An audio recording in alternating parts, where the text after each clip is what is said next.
Good morning, friends. I am Advocate Pankaj Joshi. Welcome you on our YouTube channel अपेक्षा online English classes. इस channel में हम आपको English का भी पूरा नॉलेज देते हैं और उसी के साथ साथ लीगल नॉलेज देने का भी प्रयास कर रहे हैं। इस सेगमेंट में जो हमारा landmark decision of supreme court ले रहे हैं और आज का लैंडमार्क डिसीजन है Aruna Shanbaug versus union of India, जो यूथानेशिया का एक प्रोमिनेंट केस है, एक सिग्निफिकेंट केस है जिसने यूथानेशिया की लीगल हिस्ट्री में भारतीय परिप्रेक्ष्य में क्या प्रकाश डाला है, उसी में डिस्कस करते हैं। इस केस को डिस्कस करने से पहले मैं उसके फैक्ट्स की समरी कर देता हूँ। अरुणा शानबाग मुंबई के केईएम हॉस्पिटल में एक नर्स थी। एक रात उनके साथ एक अनहोनी घटना घटित होती है। हॉस्पिटल में काम करने वाले एक स्वीपर ने उनके साथ अजोल्ट किया, उनके साथ रेप करने की कोशिश की और उनके गले को एक डोग बांधने वाली चैन से पूरी तरह बांध दिया ताकि वो किसी प्रकार का मूवमेंट ना कर सके, किसी प्रकार की कोई हरकत या किसी प्रकार की चिल्लाने की कोशिश ना कर सके। जब ऐसा किया गया तो वो डोग बांधने वाली चैन के कारण उनका जो गला था वो बुरी तरह, जिसे कहते हैं, ऑक्सीजन नहीं पहुंचा सका ब्रेन तक, और ब्रेन तक ऑक्सीजन नहीं पहुंचने के कारण अरुणा शानबाग जो है कोमा में चली गई। उनकी बॉडी पूरी तरीके से स्थिर हो गई और वो कोई भी रेस्पॉन्स या रिएक्शन देने में असफल हो गई। अगली सुबह वहाँ पर एक क्लीनर आता है, सफाई कर्मचारी आता है। वो अरुणा शानबाग को एक तरीके से मृत पोजीशन में देखता है और उन्हें लगता है कि वो मर गई, लेकिन वो कोमा पोजीशन में थी और कोमा पोजीशन में होने के कारण वो कोई भी रिएक्शन देने में नाकामयाब रही। ये घटना घटित हुई 27 नवंबर 1973 को। ये जो घटना घटित हुई वो 27 नवंबर 1973 को, और अरुणा शानबाग इस स्थिति में रही सन 2009 तक।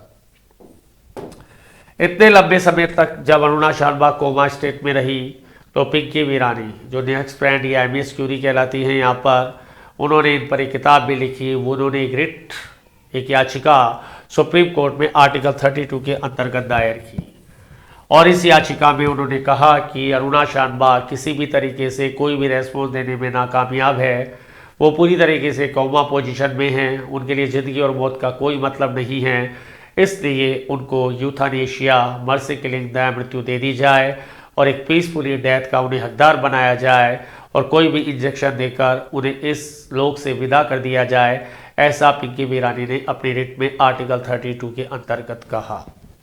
तो आइए फिर सुप्रीम कोर्ट ने क्या इस पर डिसीजन लिया और क्या उन्होंने अपना दृष्टिकोण अपनाया। सुप्रीम कोर्ट ने यहाँ पर जो किया वो 3 डॉक्टरों की एक कमेटी गठित की अरुणा शानबाग का मेडिकल स्टेटस जानने के लिए। जब 3 डॉक्टरों की जो कमेटी गठित की, उन्होंने अपना डिसीजन दिया कि अरुणा शानबाग का ब्रेन डेड नहीं है। अरुणा शानबाग का ब्रेन डेड नहीं है, वो रेस्पॉन्स कर सकती है, वो रिएक्ट कर सकती है, वो समझ सकती है, वो फील कर सकती है और वो अपने ब्रेन के अकॉर्डिंग रेस्पॉन्स दे सकती है। कोमा स्टेट में नहीं है, कोमा स्टेट में है लेकिन ब्रेन डेड नहीं है। ये डॉक्टरों ने अपनी राय दी। तो सुप्रीम कोर्ट ने कहा कि जब वो ब्रेन डेड नहीं है, वो यूथानेशिया की हकदार नहीं है, उनको पैसिव या एक्टिव यूथानेशिया नहीं दिया जा सकता। एक्टिव यूथानेशिया का तो प्रश्न नहीं उठता है, पैसिव यूथानेशिया भी नहीं दिया जा सकता, यानी लाइफ सपोर्टिंग सिस्टम यहाँ से नहीं हटाए जा सकते जब तक वो ब्रेन डेड नहीं हो जाती है और वो रेस्पॉन्स देने में कामयाब है, तो इन्हें यूथानेशिया नहीं दिया जा सकता। नंबर 2, सुप्रीम कोर्ट ने जो गाइडलाइन दी वो कहा कि इस प्रकार का मैटर कभी भी आए तो आर्टिकल 226 के अंतर्गत हाईकोर्ट में जाएगा। आर्टिकल 226 के अंतर्गत हाईकोर्ट ऐसे मामलों को डील करेगा यूथानिया से रिलेटेड। और नंबर 3, आर्टिकल 21 इसका विरोध करता है क्योंकि आर्टिकल 21 केवल जीने का अधिकार देता है और मरने का अधिकार नहीं देता है। इसलिए आर्टिकल 21 के अकॉर्डिंग जाकर यूथानेशिया अरुणा शानबाग को नहीं दिया जा सकता। और अगला जो दिशा निर्देशित किया, उन्होंने कहा कि इस प्रकार करने के बाद एक नोटिस जो होगा वो घर वालों को जाएगा और दूसरा नोटिस स्टेट को जाएगा। ऐसे मामले को इस प्रोसीजर में हैंडल किया जाएगा। यूथानेशिया अरुणा शानबाग के मामले में लागू नहीं किया जा सकता। हालांकि उनका माइंड वेजिटेटिव स्टेट में था, कोमा माइंड में था, लेकिन ब्रेन डेड नहीं था। मामला बहुत पेचीदा था, मामला बहुत पॉन्डेबल था कि euthanasia should be legalized on in India or not, but in this matter euthanasia had not been legalized due to some reasons. यहाँ पर जिस रिट को, इस याचिका को अस्वीकार कर दिया गया 2011 में और कहा गया कि अरुणा शानबाग को किसी भी स्थिति में यूथानेशिया मर्सी किलिंग हृदय मृत्यु नहीं दी जा सकती है, क्योंकि उनका जो ब्रेन है वो डेड नहीं है।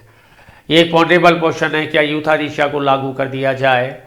क्या वो पेशेंट जो वेजिटेटिव स्टेट में है उसके रिश्तेदार जो है यूथानेशिया की डिमांड कर सकते हैं, या कोई भी रोगी अपनी सही पोजीशन में यूथानेशिया को डिमांड कर सकता है? तो दोनों ही स्थितियाँ आती है कि यूथानेशिया लीगलाइज कर दिया जाता है तो इसका मिसयूज हो सकता है, इसका बहुत बड़ा मिसयूज हो सकता है।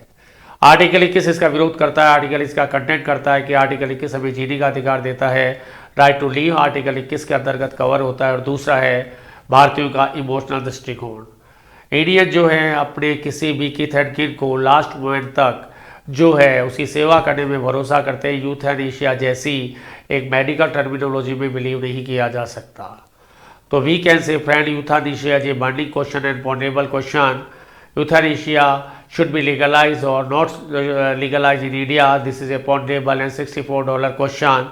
But by the time passive euthanasia can be legalized in some cases, life supporting system can be detected from patient in some cases. But active euthanasia, there is no question arise to impose active euthanasia in India.